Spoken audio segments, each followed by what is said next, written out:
आज हम सब क्लास 7th का एनसीईआरटी की बुक मैथ जिसका एक्सरसाइज 1.3 हम सॉल्व करेंगे। इसके पहले के वीडियो में बाकी एक्सरसाइज सॉल्व हो चुकी है। ये वीडियो पार्ट 4 होगा, एक्सरसाइज 1.3। और एक्सरसाइज 1.3 को सॉल्व करने से पहले हमें इसमें कुछ चीज़ों को जानना ज़रूरी है।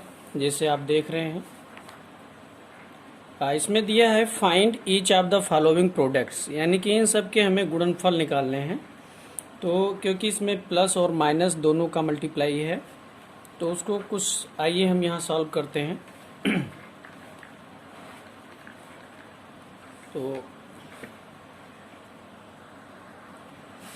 बच्चों, इस एक्सरसाइज को सॉल्व करने के पहले हम सब बीजीय व्यंजकों का गुणनफल करने का, गुणा करने का कुछ सिस्टम जान लेते हैं। तो यहाँ आप देखेंगे कि अगर हम प्लस इंटू प्लस करते हैं, अगर प्लस को प्लस से मल्टीप्लाई करते हैं तो ये प्लस में आएगा। अगर हम प्लस को माइनस से मल्टीप्लाई करते हैं तो ये माइनस हो जाएगा। अगर माइनस को प्लस से मल्टीप्लाई करते हैं तो ये भी माइनस हो जाएगा। और अगर हम माइनस को माइनस से मल्टीप्लाई करेंगे तो प्लस हो जाएगा। ये नियम आपको याद रखना बहुत ज़रूरी है। अगर ये आप नहीं जानते हैं तो आपके जो बीजगणितीय व्यंजकों का जो गुणनफल होगा, यानी कि जो प्रोडक्ट होगा, गुणनफल होगा, वो आपका गलत हो जाएगा। तो इसे बॉक्स में जो मार्क्स आपको दिख रहे हैं, इन्हें आपको सीखना और इन्हें याद रखना अब बहुत ज़रूरी है। हम इसे रिपीट करते हैं। प्लस को प्लस से मल्टीप्लाई करेंगे तो प्लस आएगा, प्लस को माइनस से मल्टीप्लाई करेंगे माइनस होगा, माइनस को प्लस से मल्टीप्लाई करेंगे माइनस होगा, और माइनस को माइनस से मल्टीप्लाई करेंगे तो ये प्लस हो जाएगा। तो इसी तरह इसमें क्वेश्चन नंबर 1 का ए दिया हुआ है 3 इंटू -1। तो बहुत छोटे छोटे सवाल हैं, आप देख सकते हैं। तो आपने देखा कि यहाँ ये 3 प्लस में है, ये माइनस में है। तो यहाँ प्लस और माइनस का मल्टीप्लाई होगा तो क्या होगा, प्लस और माइनस का मल्टीप्लाई होगा तो माइनस होगा, तो माइनस हो जाएगा, 3 1 जा 3 हो जाएगा। तो ये आपका इसका ये आंसर आ गया। बहुत छोटे छोटे सवाल हैं। इसी तरह आप इसका B C D E F G H I J ये सभी करेंगे। चलिए इसमें एक सवाल हम और बता देते हैं। इसमें हम जे बताते हैं आपको, ए बताया फिर जे बताएंगे। शेष आपको बुक से स्वयं सॉल्व करके और दिए गए व्हाट्सएप नंबर पर सेंड करना है। ये हो गया -3 इंटू -6 इंटू -2 इंटू -1। आप यहाँ देखेंगे कि ये ब्रैकेट अगर खुलता है सब, तो ये सब -3 इंटू -6 इंटू -2 इंटू -1 हो जाएगा। तो देखिए यहाँ इस माइनस का इस माइनस से मल्टीप्लाई करेंगे प्लस हो जाएगा, फिर इससे करेंगे तो प्लस माइनस का माइनस हो जाएगा, और फिर इससे करेंगे तो प्लस, और फिर ये माइनस होगा तो माइनस और माइनस से गुणा प्लस हो जाएगा। यहाँ प्लस लगा है तो प्लस का निशान लिखें या ना लिखें कोई फर्क नहीं पड़ता। नहीं लिखेंगे तो भी समझा जाएगा कि वो संख्या, दी गई संख्या वो प्लस में ऑलरेडी है। तो अब इसका हम मल्टीप्लाई कर लेते हैं। तो ये हो जाएगा हमारा 3 6 जा 18, 18 2 जा 36, 36 1 जा 36, यानी कि 36 आ गया। तो ये हमारा इसका आंसर हो गया। आप चाहें तो इसे अथवा 36 ही लिखें तो भी ठीक है। ये सॉल्व हो गया। अब इसके ये सॉल्व हो गए हैं। अब क्वेश्चन नंबर 2 आता है। शेष आप सॉल्व करेंगे स्वयं। अब क्वेश्चन नंबर 2 आता है, तो 2 में देखते हैं। दिया वेरीफाई द फॉलोइंग, पहला क्वेश्चन है आपका। 2 सवाल हैं इसमें, 2 क्वेश्चन दिए गए हैं। एक हम 2 का ए सॉल्व करके बताएंगे। यहाँ 18 इंटू इन ब्रैकेट 7 प्लस -3 फिर आ जाएगा 18 इंटू 7 प्लस 18 इंटू -3। तो ये हो गया। अब इसको हम, इसमें LHS और RHS है, इसे हमें दोनों सिद्ध करके दिखाना है कि ये एक दूसरे के बराबर है, इक्वल है कि नहीं है, LHS RHS के बराबर है कि नहीं। तो हम आइए दोनों पक्षों को बारी बारी से हल करते हैं। तो हम यहाँ लेते हैं LHS। LHS में दिया है हमारा 18 इंटू 7 प्लस -3, ये क्लोज हो गया। यहाँ हो जाएगा 18 इंटू, ये हो जाएगा हमारा यहाँ 7 प्लस माइनस का -3, तो यहाँ हो जाएगा 18 इंटू 7 में 3 माइनस हो जाएगा, 4 बचेगा। अब इसे आप मल्टीप्लाई करेंगे तो ये हो जाएगा 18 4 जा 72। अब आप इसी तरह RHS को ले लेंगे, RHS को सॉल्व करेंगे। RHS आपका दिया है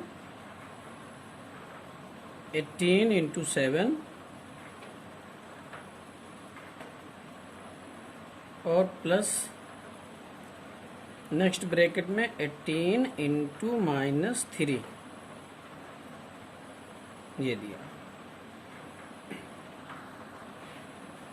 तो यहाँ हम मल्टीप्लाई करते हैं, 18 7 जा हो जाएगा 126, और यहाँ हो जाएगा हमारा प्लस और ये माइनस का माइनस हो जाएगा, 18 3 जा 54।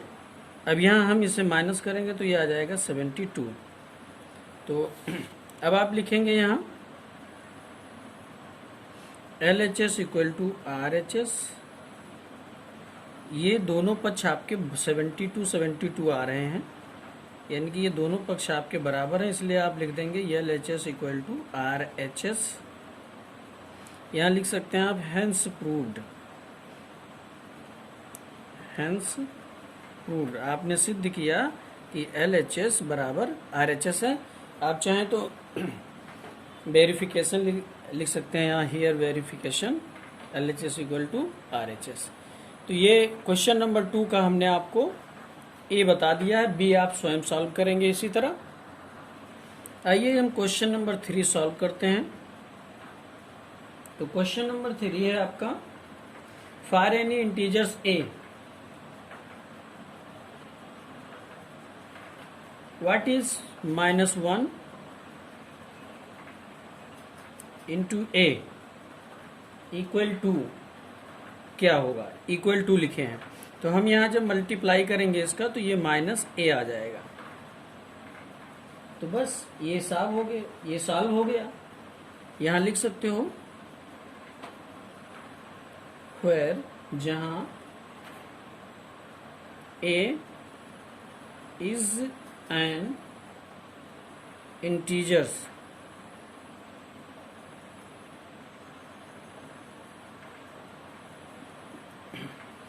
तो ये हो गया आपका, इसका सॉल्यूशन हो गया। बहुत छोटा सवाल था, कुछ नहीं करना है। इसका B आता है क्वेश्चन नंबर 2, ये 3 का 1 था। दूसरा भी आपको एक बता देते हैं, थर्ड के दूसरे में आपके 3 सवाल दिए गए हैं, जिसमें कहते हैं determine the integers whose product with -1 is, question number A, दूसरे का A -22। तो आपको इसे A सॉल्व करना है, इसमें -22।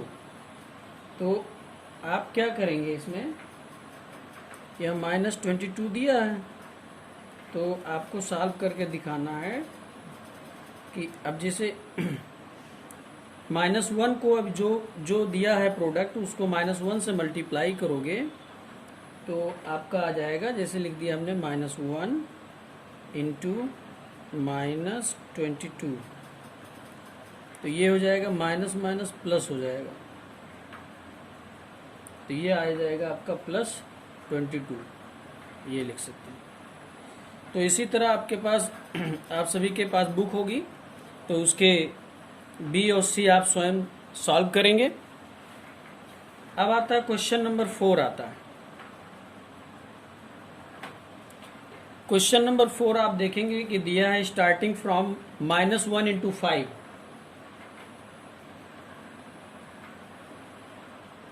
फिर write various products showing some pattern to show -1 into -1 equal to 1। यानी कि यहां दिया गया है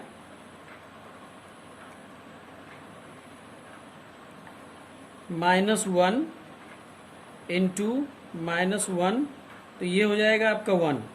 और अगर आप -1 को 5 से मल्टीप्लाई करते हैं तो ये -5 आ जाएगा। आगे इसी तरह से हमें और पैटर्न लिखने हैं। तो हमारा पहला पैटर्न ये हो जाता है, लिखते हैं यहाँ पे -1 into 5 इक्वल टू हो जाएगा -5। फिर आ जाएगा हमारा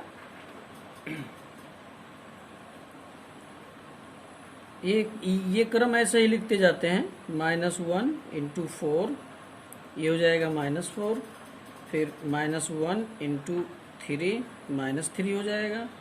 और फिर -1 into 2 इक्वल टू हो जाएगा -2।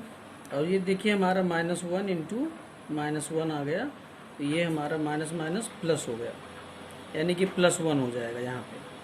तो ये हमारा क्रम यहाँ तक पूरा हो गया।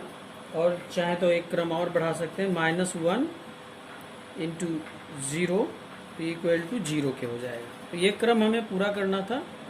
इस तरह हमारा ये पूरा सॉल्व हो गया। बुक जब आपके सामने होगी तो आप समझ जाएंगे इसे हमें कैसे सॉल्व करना है। तो बुक होना आपके पास बहुत ज़रूरी है। तो आइए अब क्वेश्चन नंबर 5 यानी कि 5 को सॉल्व करते हैं।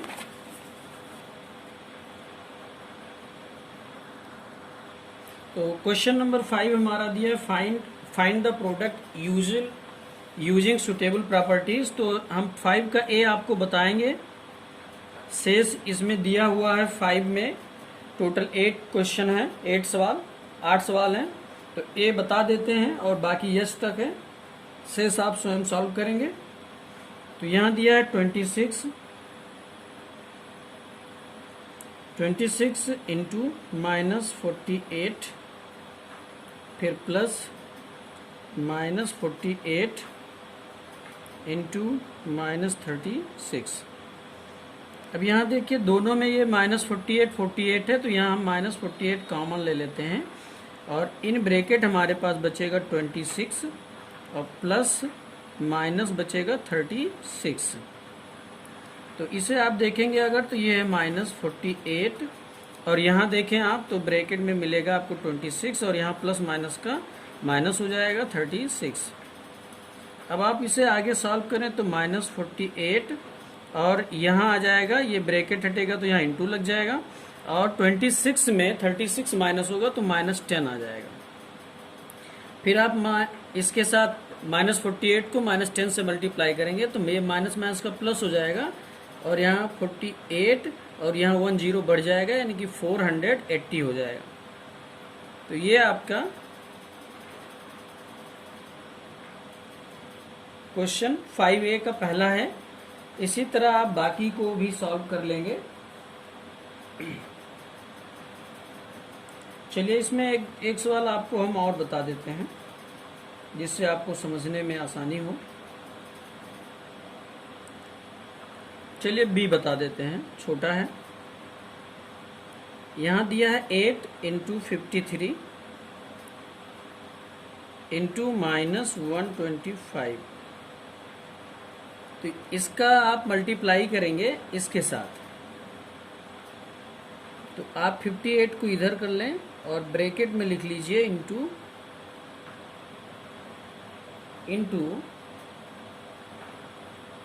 8 into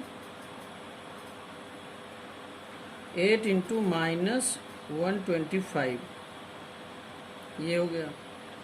तो यहाँ हो गया 53 और यहाँ हो जाएगा 8 into 125, ये इसके साथ मल्टीप्लाई हो जाएगा तो ये हो जाएगा 1000 प्लस माइनस का -1000। अब हम मल्टीप्लाई करेंगे तो यहाँ प्लस माइनस का -53 और यहाँ जब मल्टीप्लाई करेंगे ये 30 इसके पीछे लग जाएंगे तो ये हो जाएगा 53,000। तो इस तरीके से शेष क्वेश्चन को आप सॉल्व करेंगे स्वयं। तो आइए बच्चों, क्वेश्चन नंबर 6 हम देखते हैं ध्यान से। क्वेश्चन नंबर 6 आपके पास दिया है, कह रहे हैं ये certain freezing process requires that room temperature will be lowered from 40 degree Celsius at the rate of 5 degree Celsius every hour. कहते हैं कि एक कमरा है जिसके रूम का टेम्परेचर 40 डिग्री सेल्सियस है और प्रति घंटे 5 डिग्री सेल्सियस का जो है तापमान कम हो रहा है, डिक्रीजिंग हो रहा है, लोअर हो रहा है। तो कहते हैं what will be the room temperature 10 hours after the process being. कहते हैं इस प्रक्रिया के बाद रूम का टेम्परेचर 10 घंटे बाद कितना होगा। तो हम यहाँ लिखेंगे given present room temperature equal to 40 degree Celsius and decreasing the temperature every hour 5 degree Celsius, यानी कि 5 घंटे कम हो रहा है। फिर नीचे लिखेंगे डिक्रीजिंग द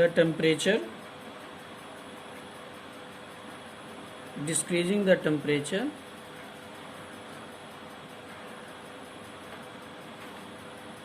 in 10 आवर्स यानी कि 10 घंटे में कितना घटेगा। तो ये हो जाएगा 5 डिग्री सेल्सियस इंटू 10, तो ये हो जाएगा टोटल 50 डिग्री सेल्सियस तापमान जो है घट जाएगा। तो हम लिखेंगे सो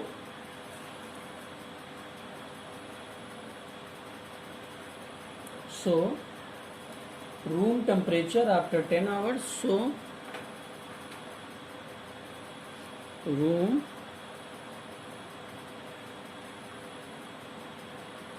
टेम्परेचर आफ्टर 10 आवर्स,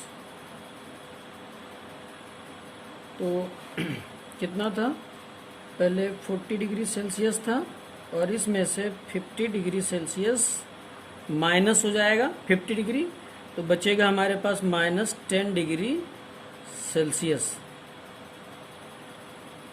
तो इसका आंसर आ जाएगा रूम का जो टेम्परेचर होगा प्रेजेंट में 10 घंटे के बाद जो रूम का टेम्परेचर होगा वो हो जाएगा -5 डिग्री सेल्सियस। अब नेक्स्ट क्वेश्चन है हमारा क्वेश्चन नंबर 7। तो आइए बच्चों, क्वेश्चन नंबर 7 आप बुक से स्वयं सॉल्व करेंगे, बहुत सरल है। क्वेश्चन नंबर 8 आपको हम समझा देते हैं और क्वेश्चन नंबर 8 में ए और बी 2 क्वेश्चन है। ए आपको हम सॉल्व कर देंगे, बी आप स्वयं कर लेंगे। चलिए देखते हैं। क्वेश्चन नंबर 8 दिया, a cement company earn a profit of 8 rupees per bag. एक सीमेंट कंपनी जो है हर बैग पे 8 रुपये मुनाफा कमाती है आप वाइट सीमेंट पे एंड सोल्ड एंड ये loss of 5 rupees per bag of grey cement sold. और वो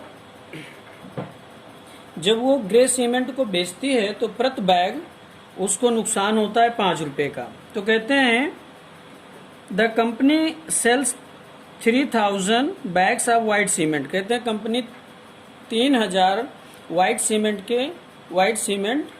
की बोरी जो है वो बेचती है और 5000 बोरी जो है ग्रे सीमेंट इन ये मंथ। तो कहते हैं व्हाट इज इट्स प्रॉफिट और लॉस। तो कहते हैं इसका प्रॉफिट है कि लॉस होगा। आइए हम निकालते हैं कैसे होगा। तो हमने यहाँ लिखा given profit of 1 bag of white cement equal to 8 rupees and loss of 1 bag of grey cement equal to 5 rupees. यानी कि एक बैग सीमेंट बेचने पे इनको जो लॉस हो रहा है 5 रुपीज़ का, और यहाँ वाइट सीमेंट एक बैग यानी कि एक बोरी बेचने पे इनको 8 रुपये का फायदा हो रहा है। तो टोटल में कितना इनको फायदा या नुकसान हो रहा है ये देखते हैं। तो यहाँ हम देखेंगे, निकालेंगे, यहाँ लिखेंगे प्रॉफिट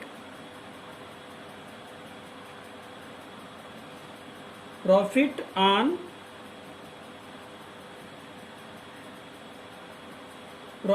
सेलिंग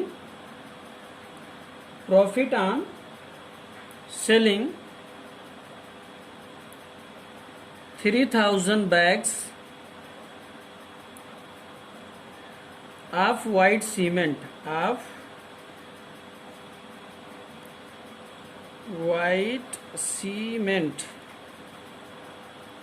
तो देखते हैं एक बोरी पे 8 रुपये मिलता है, तो 3,000 बोरी पे इनको कितना मिलेगा, तो ये हो जाएगा 3,000 इंटू 8। तो इन्हें जो टोटल फ़ायदा हो जाएगा 3 8 जा 24 और यहाँ 30 बढ़ जाएगा, तो इन्हें जो टोटल फ़ायदा होगा यहाँ पे 24,000 रुपये इनको प्रॉफिट होगा 3,000 बोरी सीमेंट, वाइट सीमेंट बेचने पे। अब आइए अगला नेक्स्ट सॉल्व करते हैं। Loss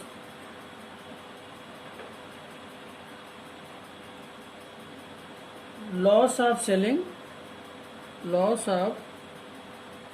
selling 5,000 bags of grey cement, तो एक बैग पे जो इनको नुकसान हो रहा है 5 रुपीज़ का हो रहा है, तो 5,000 बैग जो होगा इनका 5,000 बोरी पे कितना नुकसान होगा, तो इनको जो नुकसान हो जाएगा 5 5 जा 25, यानी कि इनका टोटल लॉस होगा 25,000 का। और इधर यहाँ इनको मुनाफा में होगा, वाइट सीमेंट में 24,000 का मुनाफा होगा, ग्रे सीमेंट में 25,000 का इनका लॉस हो जाएगा। तो अब कह रहे हैं कि अब दोनों में क्या हुआ, प्रॉफिट हुआ, लॉस हुआ। तो यहाँ लॉस हुआ है क्योंकि मुनाफा 24,000 हुआ और घाटा हो गया 25,000 रुपये। तो यहाँ लॉस हो गया, कितने का हुआ आइए देखते हैं कितने का लॉस हो गया। यहाँ लिखेंगे डियर फॉर इस प्रकार,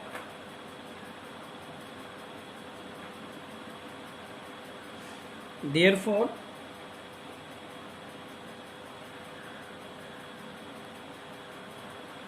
his total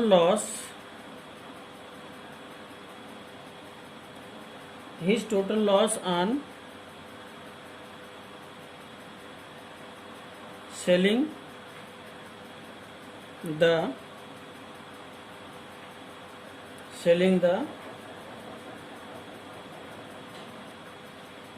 ग्रे सीमेंट, या यहाँ ये भी लिख दोगे his total loss equal to इतना, ग्रे सीमेंट ये हो जाएगा, लॉस हुआ है तो लॉस माइनस प्रॉफिट हो जाएगा यहाँ। तो लॉस माइनस प्रॉफिट हो जाएगा, लॉस है 25,000 यानी कि 25,000 और ये 24,000 है प्रॉफिट, माइनस हो जाएगा तो टोटल लॉस होगा इनका 1,000 रुपीज़ का लॉस होगा। इसका आंसर आपका ये आ गया टोटल। क्वेश्चन नंबर 8 का ए सॉल्व हो गया।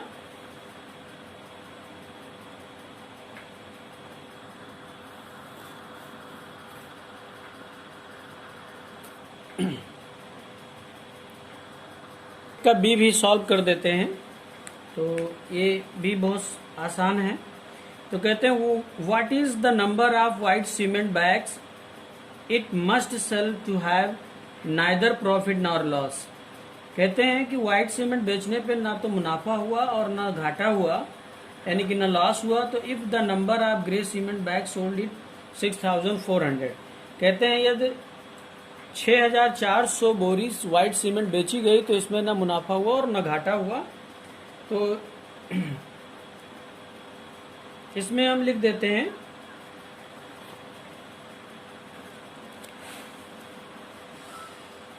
इसमें लिखेंगे, पहले मान लेते हैं, लिखेंगे let's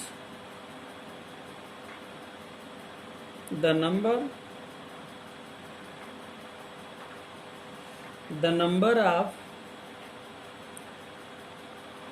bags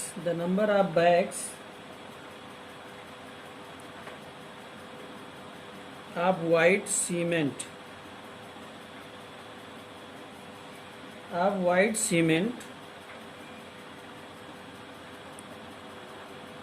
equal to x according to question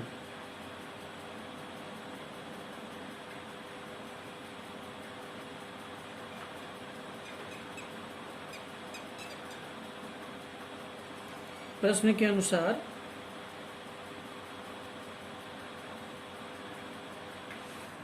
तो यहां हो जाएगा आपका प्रति बोरी पे जो लॉस हो रहा है, कहते हैं यहां पे लाभ और हानि दोनों बराबर है, तो यहां हम लिख देते हैं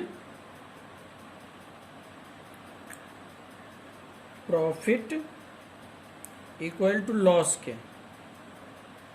तो हमारा प्रॉफिट क्या हुआ, प्रॉफिट है कुल टोटल इतने हैं और एक बोरी पे 8 रुपए का total bag, total bag x है और एक बोरी पे 8 रुपए हमें प्रॉफिट हो रहा है, तो यहाँ x इंटू 8 हो जाएगा। और यहाँ लॉस में हमारा टोटल प्रत्येक बोरी, टोटल बोरियां हमारी 6400 और एक बोरी पे हमारा जो लॉस हो रहा है 5 रुपीज़। तो आइए इसका परसेंटेज क्या होगा देख लेते हैं। तो ये हो जाएगा x कितना आएगा, यहाँ हो जाएगा 6400 इंटू 5 और ऑब्लिक हो जाएगा 8। इसको यहाँ डिवाइड करते 8 1 जा 8, 8 8 जा 64, 20 बढ़ जाएगा। तो यहाँ आ जाएगा टोटल 8 पंचे 40, यानी कि 8 4 जा 8 5 जा 40 एंड 20। तो आपने देखा कि यहाँ टोटल जो है